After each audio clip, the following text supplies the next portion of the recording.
Nuevamente un saludo, ahora ya en nombre del equipo de trabajo. Ahí vamos a comentarles las instituciones que lo componen. Lo estás tapando. Son representantes entonces de Argentina, Brasil, Colombia, Haití y Uruguay.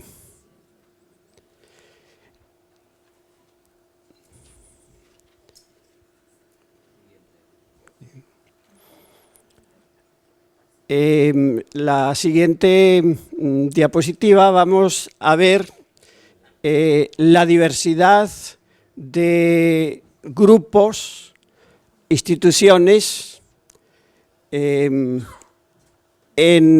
Argentina tenemos dos instituciones que han participado, la red social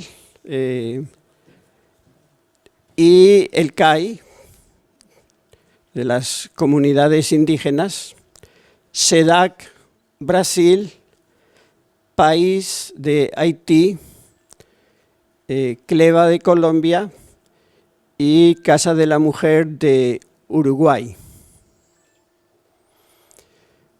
Los sujetos y contextos, entonces, con las cuales realizan su trabajo las instituciones, la red social y ambiental de Argentina, con habitantes desempleados de la periferia, de los barrios de diferentes ciudades. El Consejo Asesor Indígena,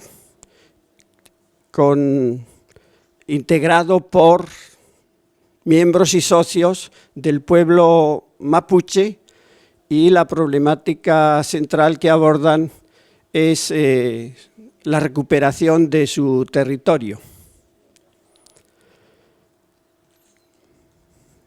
El CLEVA, que desarrolla un proyecto de educación básica con las comunidades emberas. Aquí tenemos otro representante.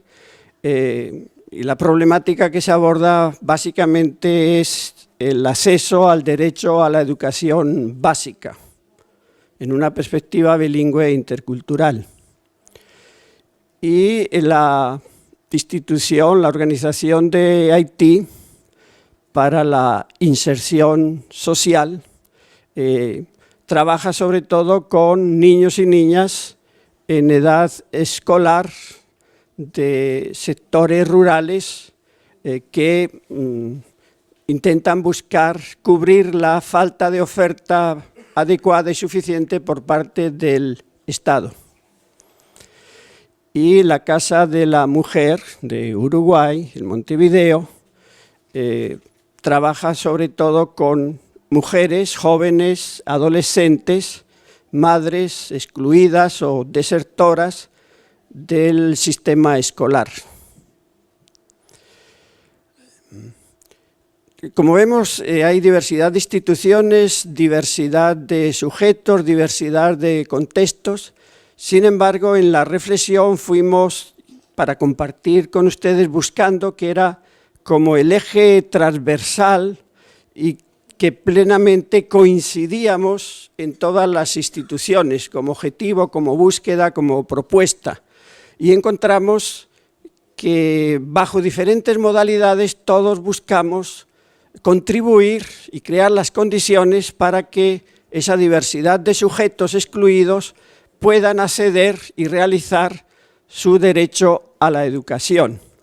Considerando además la educación en la perspectiva que nos lo señala la declaración de la VI Conferencia Internacional de Educación de Adultos, que la califica, el derecho a la educación, como la puerta de entrada o la llave que abre la puerta de entrada a la realización plena de todos los demás derechos, y enumera algunos derechos como la participación, el acceso al agua, el hábitat, la salud, la alimentación, es decir, esos derechos básicos. Y además señala esa declaración que es lo que va a habilitar y posibilitar un abordaje estratégico de las grandes problemáticas mundiales, como el cambio climático, la extrema pobreza, etcétera, etcétera. Entonces, esas son las perspectivas en las cuales encontramos nosotros que hay una contribución desde estas diferentes organizaciones.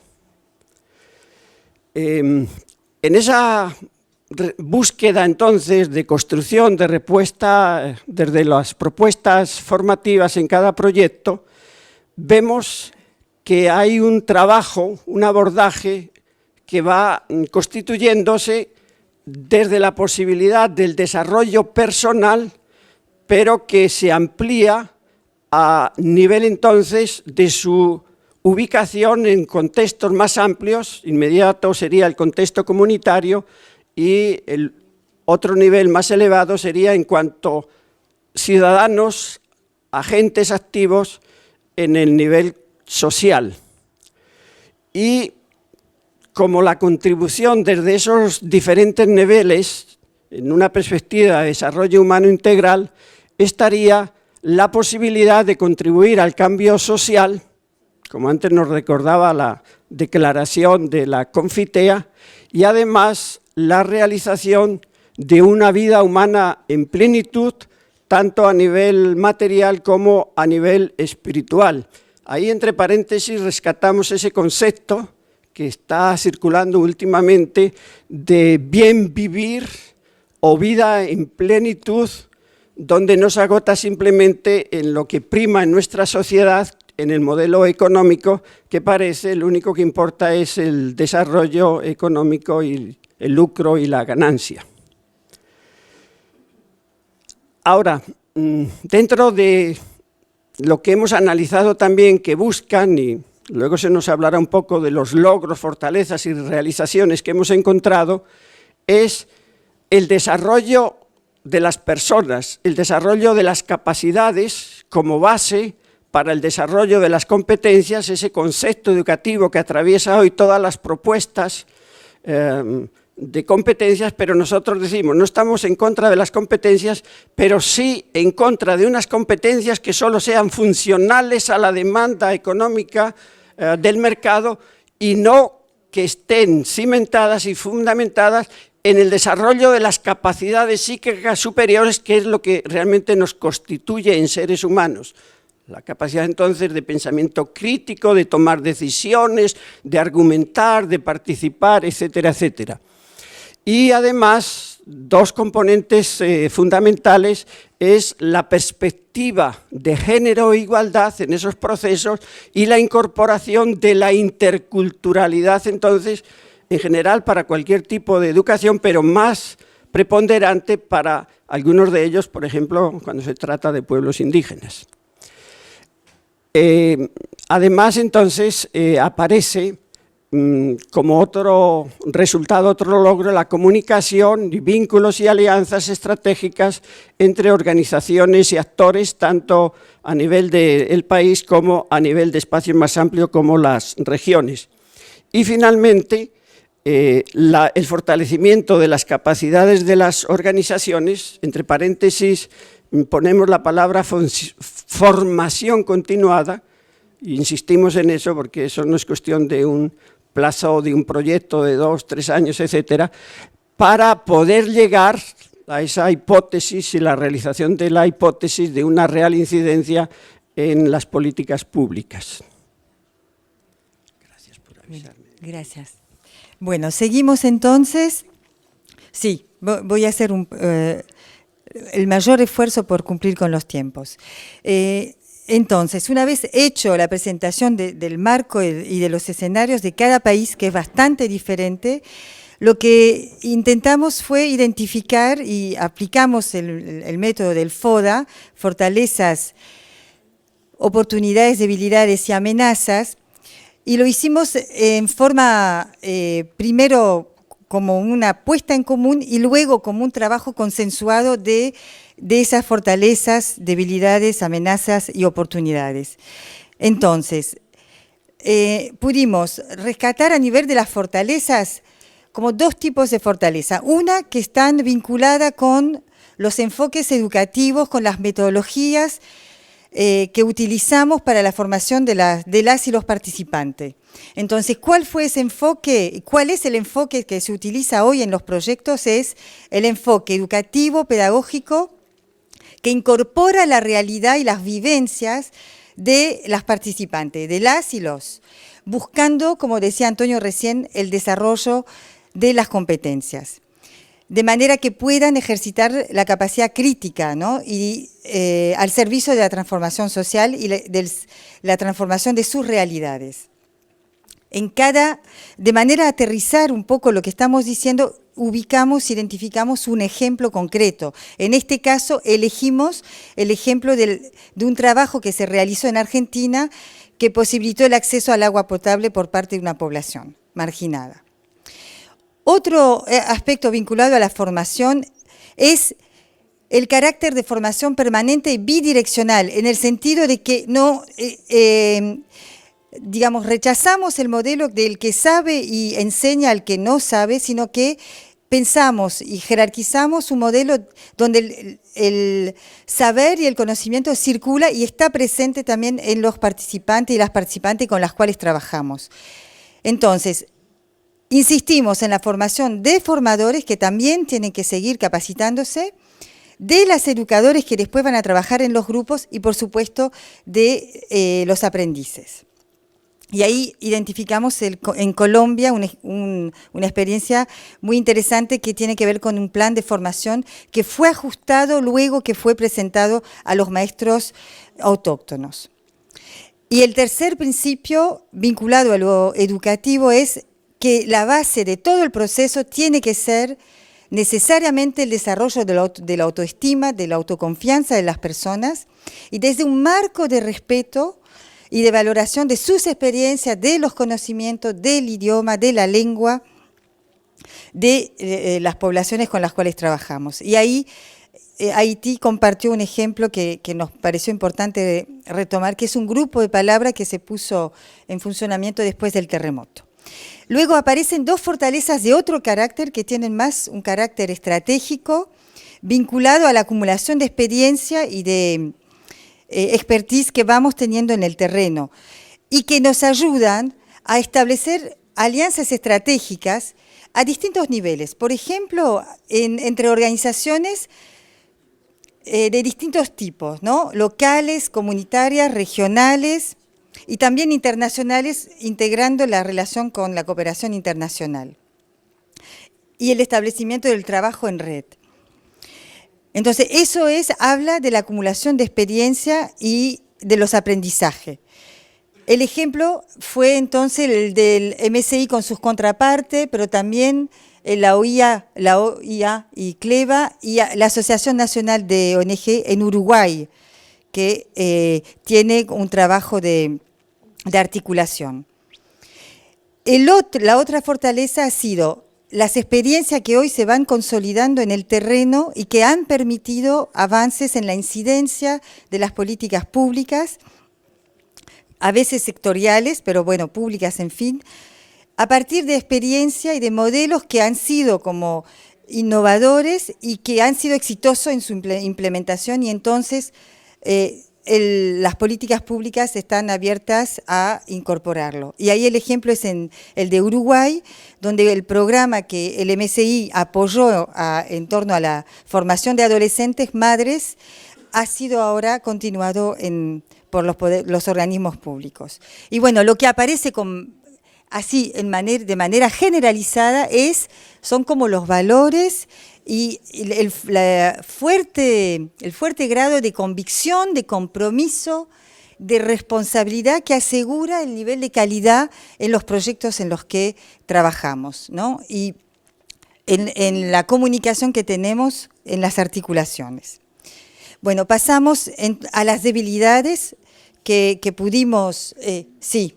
Bueno, entonces, debilidades fundamentalmente económicas, de dependencia económica, tanto cuando la cooperación desaparece o cuando estamos interviniendo o conveniando con el Estado, ahí hay una pérdida de autonomía, ya no hay recursos para la innovación, para seguir experimentando. Eso lo vemos como una debilidad importante. Luego, la necesidad de seguir trabajando para que los líderes en terreno puedan seguir formándose y capacitándose para actuar con mayor eficacia en los obstáculos que se presentan. Y bueno, el ejemplo es la recuperación de territorios mapuches en Argentina. También vimos, ¿no?, aquí en la convicción, en el compromiso, la responsabilidad. Me olvidé de señalar el alto nivel justamente de compromiso de los voluntarios, que aparece como una gran fortaleza y quizás también tiene como un matiz y una presencia en las debilidades en la medida que a veces en algunas experiencias hay momentos de intermitencia y de discontinuidad que hay que poder resolver y atender. Las oportunidades que vemos en el entorno. Una de las oportunidades son los avances en la comunicación y en la visibilidad que hemos adquirido gracias a la permanencia en el tiempo y también a las acciones de advocacy y de sensibilización. Entonces, hoy ya la problemática de los pueblos y de los sectores con los que trabajamos tiene mayor visibilidad. Y tiene y cuenta con herramientas que se han ido conquistando, herramientas internacionales para esa mayor visibilidad y para la resolución de esas problemáticas. También esa experiencia nos convierte muchas veces en interlocutores que con validez y con solvencia y con experticia frente a las redes, a las agencias, a plataformas nacionales o regionales y a los gobiernos. Y bueno, hubo un ejemplo ahí en Colombia. Y también vemos como una oportunidad la creación de medios alternativos que empiezan y apoyan la comunicación alternativas de las experiencias, pero también de los enfoques metodológicos y políticos de nuestra acción, de nuestro accionar. Para terminar, las amenazas rápidamente, vemos un problema de desarrollo desigual en los territorios, vemos como a veces los centros periféricos o los centros urbanos se desarrollan más que la periferia, la ciudad más que el campo, y vemos una presencia de servicios públicos desigual. También nos pareció importante atender los cambios climáticos y el modelo de desarrollo agropecuario. Como ejemplo, los monocultivos que avanzan y reducen las tierras de los campesinos. Otra amenaza que está muy presente y que nos preocupa especialmente es la criminalización de la protesta de las personas y de los movimientos sociales.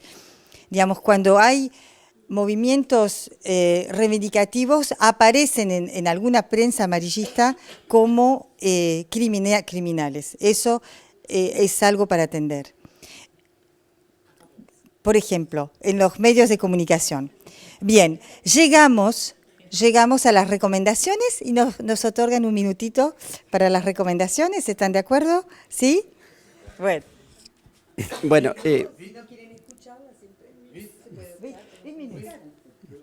Entonces, dos recomendaciones para quien toma las decisiones y las autoridades que nos parecen muy importantes. Primera, romper la asimetría en la toma de decisiones sobre qué financiar y cuáles son las prioridades a financiar y la duración de la misma, de forma que se pueda garantizar una real incidencia en la transformación de las condiciones y calidad de vida de los sujetos.